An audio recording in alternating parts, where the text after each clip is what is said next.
Já domingo 26 de maio próximo, vai ter a 3 edição do Caribbean Village Food and Music Festival aqui na Broodfabriek na Rijswijk. Festival, camina família por bem junto, camina bota topa amigo e conheci um comportado de basta tempo sem mira. Caribbean Village Food and Music Festival cresce de ideia para evento camina nos gente de nos isla nang, quando viva aqui na Holanda, por bem junto e desfrutar de dia lleno de atividade, entretenimento, música e naturalmente comida de nos diferente cultura nang. Vai ter stand de comida criollo, pero também comida variada. Diferentes snacks, bolo, coisas de boca duche e também produto artesano, produto pacabay, produto de higiene personal e hopi mais. Pouco a pouco, pero seguro, o festival aqui bem cresce, agregando com cada edição mais música, artista e atividade.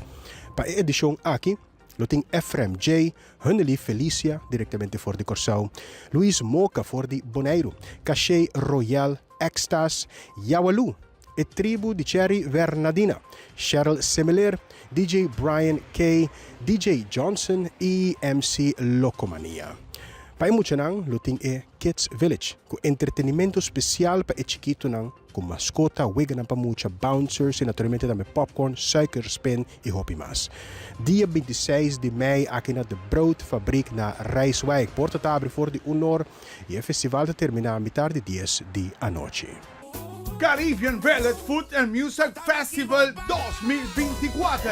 Broodfabriek na Rijswijk. Lota arriba wow. Começando por de 1h30 de 10 de noche. Com atividade para interfamília. Hasta nos mucha nanta vai goza de Kids Village. Com bouncer, caricatura, música, popcorn, suikerspin e hopi mas. Nos food court lota criollo e também com prato na internacional. Com snacks, bolo, com boca duche e hopi mas. Já domingo dia 26 de maio, Caribbean Village te apresenta Efrem J e Orchestra, com sua live band for de Corsau. Também vai ter Luis Moca for de Rincón Bonaire, Cachet Royal, X-Tex Music, Cheryl Semeler, até tribo de Sherry e Palo Bernardina, DJ Brian, DJ Johnson e também MC Locomania. The Broodfabriek Warmeland 12 na Rijswijk, lota arriba wow!